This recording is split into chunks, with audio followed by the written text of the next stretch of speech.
예수님의 이름으로 기도하옵나이다. 아멘.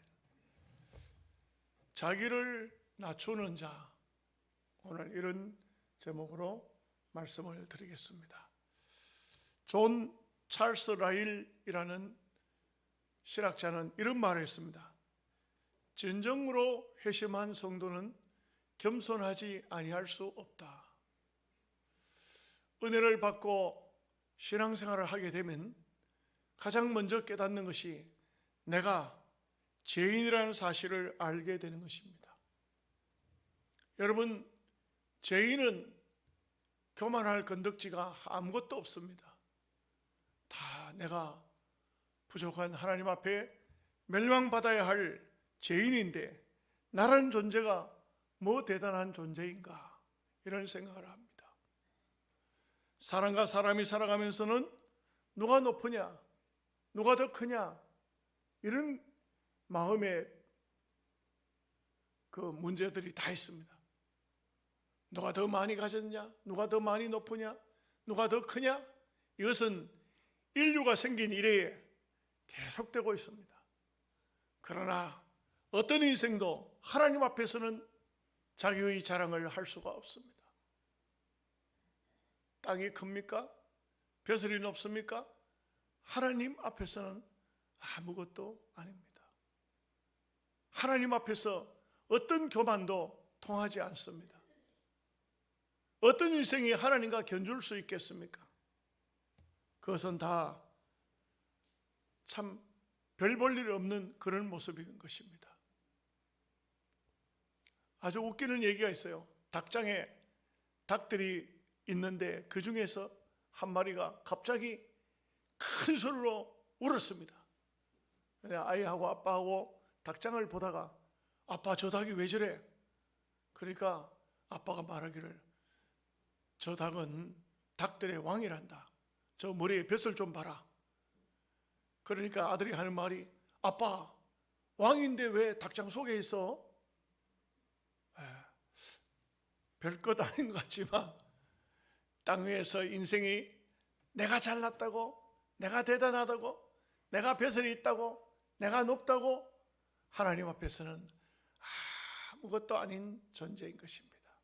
그저 죄인일 뿐입니다. 우리는 아담의 피를 물려받은 죄인들이요, 별 볼 일 없는 존재입니다. 그런데도 불구하고 땅에서는 보면은 참 자기 자신을 대단한 존재로 생각하는 사람들이 얼마나 많은지 모릅니다. 성경을 통해 보면 바리새인들입니다. 예수님을 모르니까 그렇겠지만 예수님하고 가장 다툼을 많이 벌린 사람이 바리새인들입니다. 바리새인들이 어떤 사람들입니까? 그 사람들은요, 유대 나라에서 그렇게 많지 않습니다. 아주 한 상위 한 2%, 3% 될는지 모르겠습니다. 지도층에 있는 사람들입니다. 이 사람들이 자부심이 굉장합니다. 어릴 적부터 율법을 배웠거든요. 하나님 말씀에 능통하다 이거죠. 장로의 유전을 또 지켰습니다. 말하자면은 우리 한국적인 입장에서 말한다면 옛날 조선시대에 양반의 채통을 그대로 다 가지고 있는 사람입니다. 사대부입니다.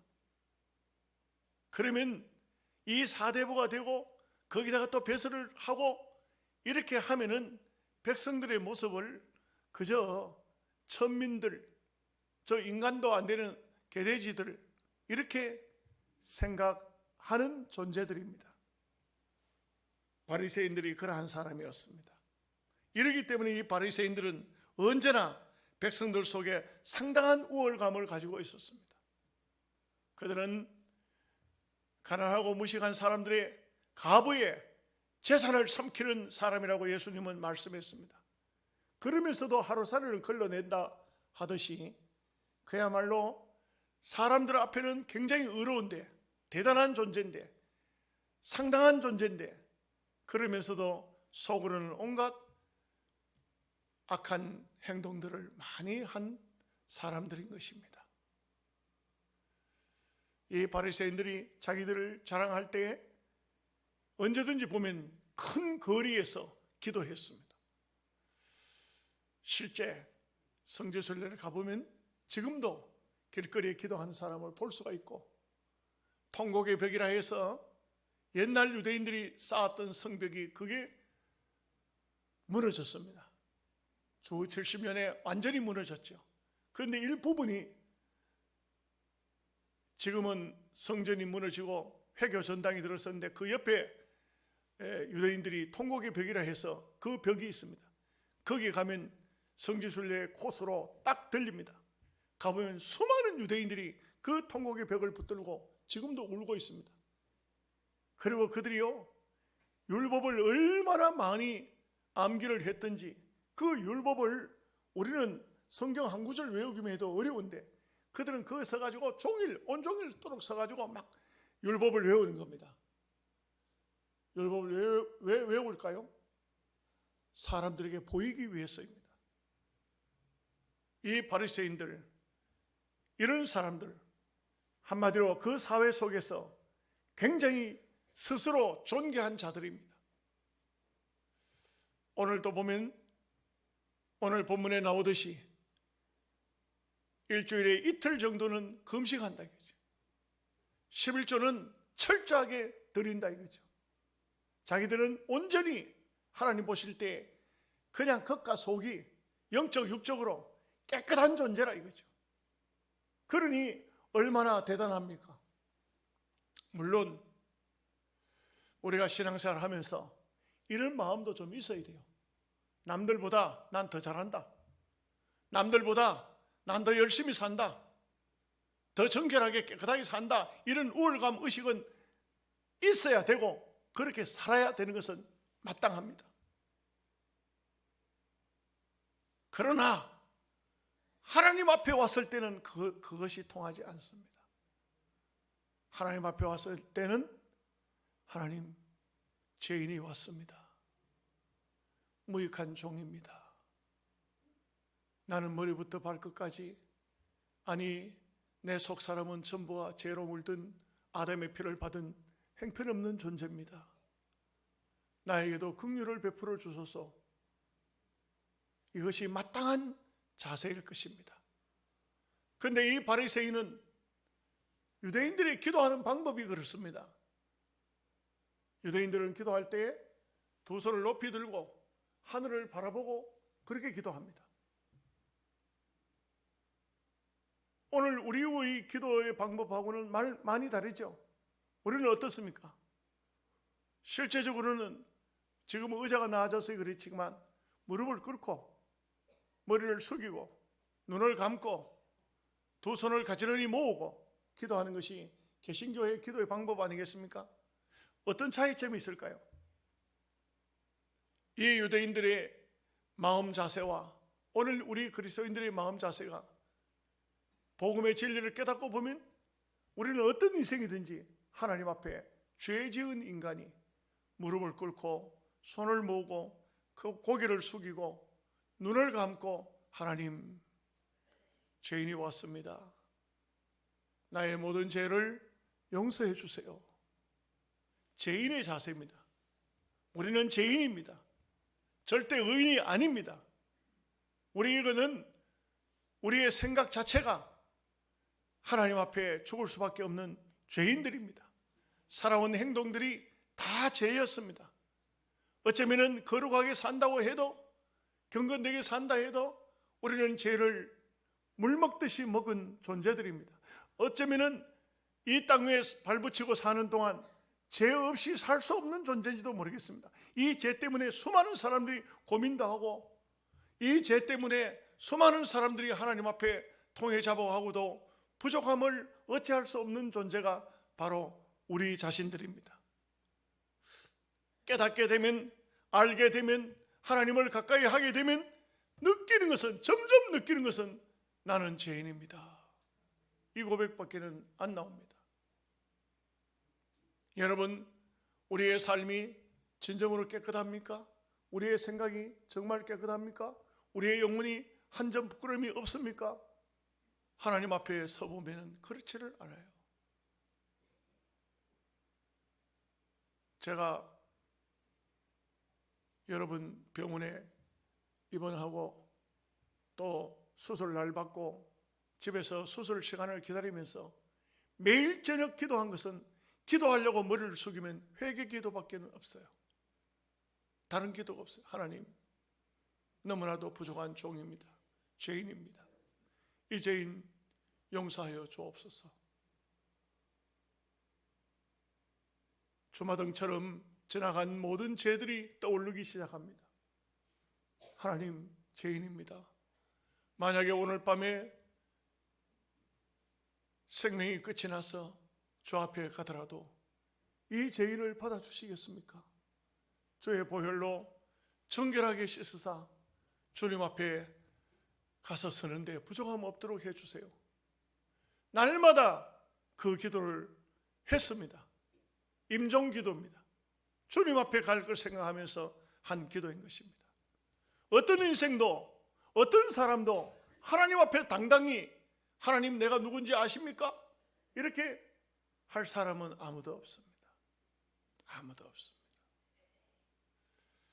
오늘 바리새인과 세리의 말씀을 보면은 바리새인은 손을 들고 나는 일주일에 이틀씩 금식했고 11조는 다 하나님께 드렸습니다. 나는 불의하고 토색하고 가늠하는 사람들과는 다릅니다. 저기 앉아있는 저 죄인 세리와는 다른 사람입니다. 하나님 앞에 자기의 의로움을 드러내고 있습니다. 네, 오늘 말씀은 어떻게 말씀하고 있습니까? 그 바리새인보다 저 세리가 의롭다함을 입고 갔느니라. 우리는요, 우리의 힘으로 되는 것이 아니라 주님의 보혈로 의로워지는 것입니다.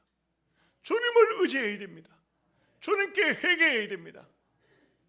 이것이 바로 오늘 우리에게 주고자 하는 교훈의 말씀이라 할 수가 있습니다. 첫째로, 인간은 하나님 앞에 어떤 인생도 다 죄인입니다. 창세기 6장 5절 말씀에 여호와께서 사람의 죄악이 세상에 가득함과 그의 마음으로 생각하는 모든 계획이 항상 악할 뿐임을 보시고. 희한하죠?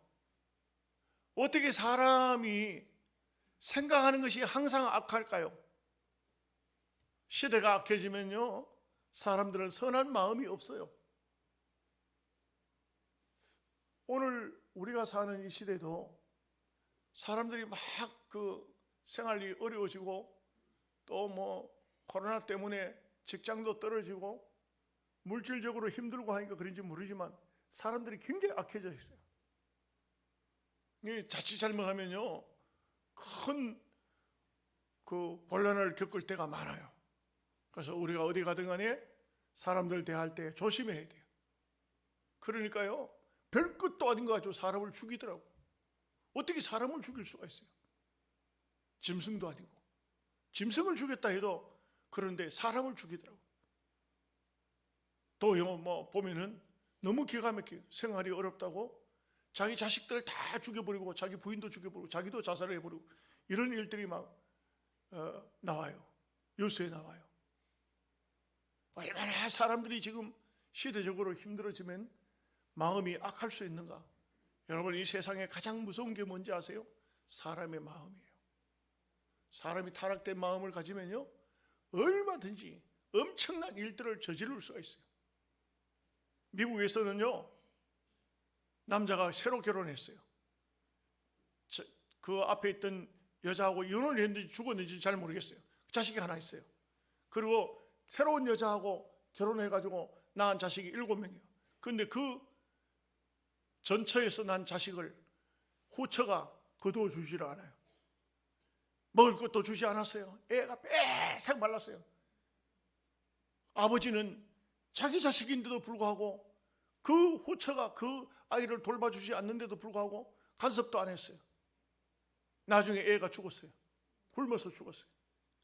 그런데 죽은 아이를 산에다 묻어주지도 않고 장례도 안 치르고 세상에 그 사람들이 농장에서 돼지를 먹이고 있는데 돼지고리에다 집어 던져놨어요. 전 세계가 경악한 거예요. 전 세계가 경악. 인간이 이렇게 악할 수가 있을까? 내가 낳은 자식이 아니라고, 남자는 또 소용도 없는 것 같아. 내가 보니까 이게 바로 인간이 악해지면은 이거는 말로 다 할 수 없는 그런 행동들을 하게 되더라고요. 창세기 8장 21절 말씀에 이런 사람의 마음이 계획하는 바가 어려서부터 악함이라. 어려서부터 인간은요, 거듭나지 않으면 그 마음 자체가 태어나면서부터 악한 거예요. 성악설이냐 성선설이냐 성악설이에요. 태어나면서부터 인간의 마음은 악한 것입니다. 여러분, 우리는요 죄인이에요. 본질적으로 죄인이에요. 욥기 13장 4절에 너희는 거짓말을 지어내는 자요 다 쓸모없는 원인이라. 참 희한한 것은 남을 지도하고 남을 고치고 한다는 사람들도 얼마나 기가 막힌 사람이냐면 거짓말을 막 지어내는 사람들이에요. 여러분, 거짓말을 아는 사람이 있을까요? 우리가 우리 자신을 생각해 보면요, 거짓말을 아는 사람은 없어요. 다 아주 성자로 알려졌던 목사님 한 분이 이런 말씀을 하셨어요. 내가 목사가 되고 참 성역을 시작하고 주의 일을 하면서 1년쯤 지나면 더 나아지겠지, 1년쯤 지나면 더 나아지겠지 했더니 세월이 흐르면 흐를수록 내가 돌아보니까 쌓여있는 것은 죄밖에 없네, 이런 말을 했어요. 어떻게 그렇게 성자와 같은 목사님도 평생을 살아온 것이 돌아보니까 죄밖에 안 쌓여있다 이렇게 말을 할까요? 인간은 본질적으로 죄인이라니까. 우리는요, 예수님의 보혈이 아니면, 주님의 은혜가 아니면 구원받을 수 없는 존재래요. 절대 우리의 힘으로는 안 돼요. 욥기 15장 14절에서 16절 말씀에 사람이 어찌 깨끗하겠느냐, 여인에 있어 난 자가 어찌 의롭겠느냐, 하나님은 거룩한 자들을 믿지 아니하시나니 하늘이라도 그가 보시기에 부정하거든 하물며 악을 저지르기를 물마심같이 하는 가증하고 부패한 사람을 용납하시겠느냐, 이렇게 말씀하고 있어요. 거룩하겠느냐? 우리는요, 어떤 사람들 보면 이 땅 위에서 스스로 거룩한 자라고 말합니다. 하나님은 거룩하다고 보지 않습니다. 하나님 앞에는 다 죄인인 것이, 의인은 없나니 하나도 없다. 하나님 앞에서는 다 죄인이다 이거죠. 누가 누구를 정죄하겠습니까? 누가 누구를 향해서 죄인이라고 고함치겠습니까? 우리는 하나님 앞에 서보면은 엄청난 죄인인 것입니다. 하나님, 죄인입니다. 죄인이 왔습니다. 우리가 사람들 사이에서는 누구보다는 내가 더 나아, 누구보다는 내가 더 많이 배웠어, 내가 누구보다는 더 높아, 누구보다는 더 가진 게 많아 할지 모르겠지만 하나님 앞에는 다 한마디로 어떤 인생도 하나님 앞에는 다 죄인이다. 독일의 본헤퍼 목사님은 그리스도와 우리 사이에 누구도 끼어들 수가 없다. 우리는 상대적인 나에게서 절대적인 나를 볼 수 있어야 한다. 내라는 존재를 정확하게 볼 수 있어야 됩니다. 내가 누구냐, 이게 죄인이다, 죄인이다, 형편없는 죄인이다. 교만할 수 있겠어요? 내가 대단한 존재라고 말할 수 있겠어요? 우리는 아무것도 아니에요. 세상에서 사람들과 관계 속에서는 더 낫다고 할지 모르지만 하나님 앞에서는 별 수 없는 존재입니다. 여러분, 요한복음 8장을 보면 현장에서 가늠하다가 잡힌 여자의 이야기가 나옵니다. 이 여자를 현장에 잡혔는데 그 유대인 율법에 의하면 이 여자는 그날 죽습니다. 끝납니다. 사람들이 이 여자를 죽이기 전에 손에 돌과 몽둥이를 들고 예수님 앞에 끌고 나온 겁니다. 예수님, 모세의 율법의 현장에 가늠하다 잡힌 여인은 죽이라고 했습니다. 가늠하다가 잡힌 여자는 죽이라고 했습니다. 선생님은 어떻게 하시겠습니까? 예수님이 율법대로 여자를 죽이라 하면 예수님은 그동안 원수를 사랑하라고 가르쳤던 교훈은 어찌 되는 겁니까? 예수님은 곤란에 빠졌습니다. 그런데 예수님께서는 이렇게 말씀하시죠. 너희 중에 죄가 없는 자가 돌로 쳐라.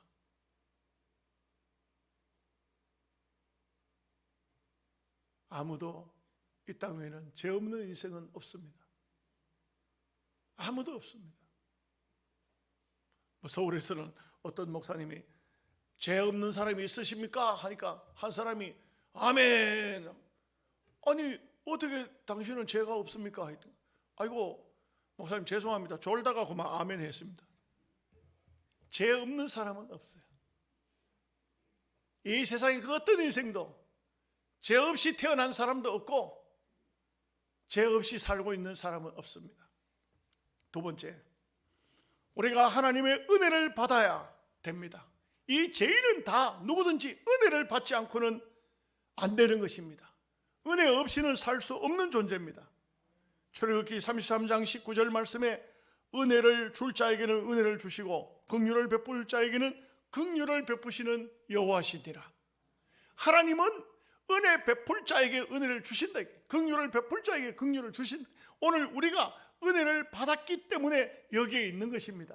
뭐 대단한 존재가 아니에요. 고린도후서 6장 2절 말씀에 내가 은혜 베풀 때에 너를 듣고 구원의 날에 너를 도왔다 하셨으니 보라 지금은 은혜 받을 만한 때요 지금은 구원의 날이로다. 우리가 은혜 받았기 때문에 여기에 있는 것입니다. 은혜 받았기 때문에 여기까지 온 거예요. 마태복음 8장 5절에 이하에 보면은 한 백부장의 종이 병이 났습니다. 그 백부장의 종이 지금 열이 펄펄 나서 죽어가고 있습니다. 사람을 예수님께 보냈습니다. 내 종을 고쳐주소서. 그때 그 예수님을 영접하는 장소에 성읍 장로들이 있었던 것 같습니다. 이 사람들이 하는 말이 주님 가셔서 그 백부장의 종을 고쳐주시는 것이 옳겠습니다. 저가 누굽니까? 백부장이 누굴까요? 이방인이면서 유대인들의 해당을 지어주고 그리고 많은 사람을 구제했나이다. 여러분 여기 중요한 얘기입니다. 뭐냐면은 은혜는 그저 주시는 것이지만 정말 은혜를 받을 사람이 누구인가? 은혜 받을 만한 삶을 산 사람이 은혜를 받는다는 또한 이런 원리도 나옵니다. 그저 받기도 하지만 이 백부장은 자기가 한 행동에 대해서 정말 많은 사람들이 보고 저 사람에게는 주님 은혜 주셔야 됩니다. 저 사람에게 은혜를 주셔야 되는 것이 저 사람은 해당을 지어주고 많은 사람을 구제하고 이방인이면서도 하나님을 믿는 사람입니다. 은혜 받을 만한 사람이 아니겠어요? 오늘 우리가 땅 위에 사는 삶 속에 바로 그러한 삶을 살아야 됩니다. 시편 107편 9절 말씀에 저가 사모하는 영혼을 만족케 하시며 줄인 영혼에게 좋은 것으로 채워주시느니라. 우리가 하나님 앞에 은혜를 받기 위해서는 항상 사모하는 영혼이 되어야 됩니다. 말씀을 사모하고 은혜를 사모하고 참 하나님을 늘 바라보면서 믿음으로 사는 성도가 되어야 합니다. 마음이 강팍하면 안 됩니다. 여러분 비가 쏟아져도 땅이 딱딱하게 굳어있는 땅은 비가 그 속을 파고 들어갈 수가 없습니다. 옥토와 같이 부들부들한 땅에는 비가 오면 그 비가 흡족히 내릴 수가 들어갈 수가 있습니다. 그래서 예수님의 비유 중에도 길바닥 같은 땅이 나오잖아요. 그런 땅에는 씨를 뿌려도 안 되는 겁니다. 딱딱하니까 돌밭도 안 돼요. 가시밭도 안 돼요. 옥토 같은 밭이 되어야 됩니다. 우리의 마음이 항상 우리가 하나님 앞에 오면은 우리 자신을 잘못된 돌도 골라내고 가시도 뽑아내고 딱딱한 그 마음을 부드러운 마음으로 가지셔야 돼요. 그래서 은혜를 받아야 된다 이 말이죠. 시편 31편 19절 말씀에 주를 두려워하는 자들을 위하여 쌓아두신 은혜 곧 인생 앞에서 주께 피하는 자를 위하여서 베푸신 은혜가 어찌 그리 큰지요. 여러분 은혜를 못 받아요? 아닙니다. 은혜는 하나님께서 은혜 받을 사람에게 주려고 은혜를 쌓아놨다 그랬습니다. 이게 얼마나 놀랍습니까? 하나님은 지금 은혜를 쫙 쌓아놓고 필요한 자에게 은혜를 주신다. 필요한 자에게 다 여러분들이 은혜 받을 수 있도록 준비가 되어야 됩니다. 시편 107편 9절 말씀에 저가 사모하는 영혼을 만족해 하시며 줄인 영혼에게 좋은 것으로 채워주심이로다. 우리의 마음에 정말 사모하는 마음이 있으면, 또 줄인 심령이 되어 있으면 하나님께서 좋은 것으로 다 전부 채워주신다는 것입니다. 그래서 하나님은 언제든지 하나님 앞에 나오면, 하나님께 기도하면, 하나님은 여러분들이 알지 못해가지고 아무것도 기도 내용도 제대로 알지 못한다 할지라도 하나님을 부르고 하나님을 찾으면 하나님은 좋은 것으로 주신다고 성경은 말씀합니다. 여러분 보십시오. 누가복음 11장 13절에 너희가 악한 자라도 좋은 것으로 자식에게 줄 줄 알거든 하물며 너희 천부께서 구하는 자에게 성령을 주시지 않겠느냐. 여러분들이 별것 아무것도 몰라도 하나님 이름을 찾고 부르고 기도하면 하나님께서 좋은 것으로 여러분들에게 주신다는 것이죠. 은혜의 하나님이신 줄 믿으셔야 됩니다. 한 가지 더 말씀드리겠습니다. 하나님을 전적으로 의지해야 됩니다. 인생이 땅 위에서 사는 삶을 자기 잘난 맛에 바리새인처럼 그렇게 살면 안 돼요. 언제나 하나님을 의지하고 하나님을 바라보고 하나님을 통해서 살겠다는 이 마음 자세를 가져야 돼요. 내가 뭔데? 나는 아무것도 아니야. 내라는 존재는 별것 아니야. 하나님 은혜 떠나면 나는 망할 수밖에 없어. 언제나 하나님을 바라보고 은혜의 삶을 살아야 된다는 말씀인 것입니다. 잠언서 11장 28절 말씀에 보면 자기의 재물을 의지하는 자는 패망하려니와 의인은 푸른 잎사귀 같이 번성하리로다. 재물, 여기는 통칭했습니다. 세상을 의지하는 사람은 패망한다, 망한다. 물질을 의지하고 건세 의지하고 세상을 의지하고 망한다. 그러나 우리가 하나님을 의지하면 푸른 나무처럼 늘 번창하고 싱싱한다 이거죠. 잘 된다 이거죠. 잠언서 3장 5절 말씀에 너는 마음을 다하여 여호와를 의뢰하고 내 명철을 의지하지 말라. 하나님을 의지하고 내 머리를 의지하지 말라. 이사야서 2장 22절 말씀에 너희는 인생을 의지하지 말라. 그의 호흡은 코에 있나니 수에 칠 가치가 어디 있느냐. 우리의 생명 코에 있다. 콧구멍만 잠깐 막혀버려도 끝나버려. 하나님께서 코만 막아버려도 끝나버려. 인생 아무것도 아닙니다.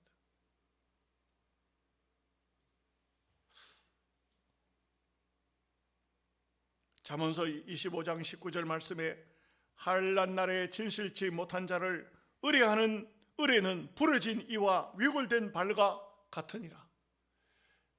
저는 이 말씀을 읽으면서요, 참 잠깐 정치권 봤어요.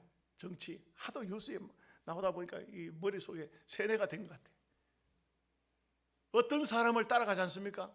잘못된 사람을 따라가던 사람은 줄줄이 다 감옥에 들어갑니다. 감옥에 들어갑니다. 사람을 의지하지 말라. 사람을 의지하면 망한다. 언제? 한란 날에 가면 망한다. 그 사람이 잘못될 때 다 망한다. 잘못된 사람 따라가다는 같이 망하는 거예요. 우리는 어떻게 됩니까? 하나님을 의지해야 된다. 진실치 못한 자를 의뢰하다가는 부러진 이, 위골된 발, 이거 다 힘드는 거예요.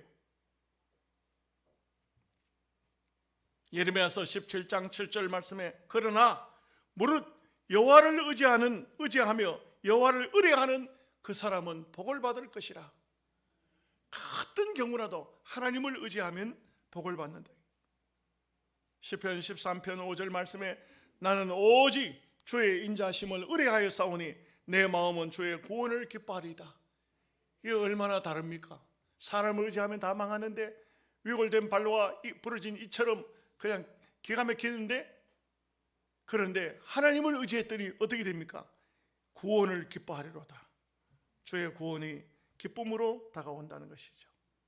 그래서 시편 73편 3절 말씀에 이런 말씀이 나옵니다. 중요합니다. 여호와를 의뢰하여 선을 행하라.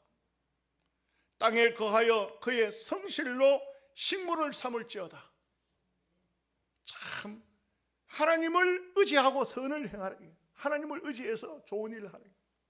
그냥 내 힘으로 좋은 일을 하는 것이 아니고 하나님을 의뢰해서 하라. 마치 그의 성실을 식물 삼듯이 하나님의 성실하심을 내 밥 먹듯이 하라. 밥 먹듯이 하라.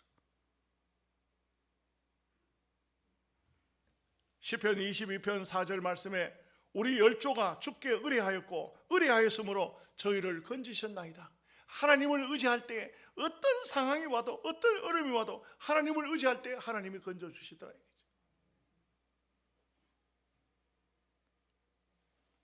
바울을 볼까요?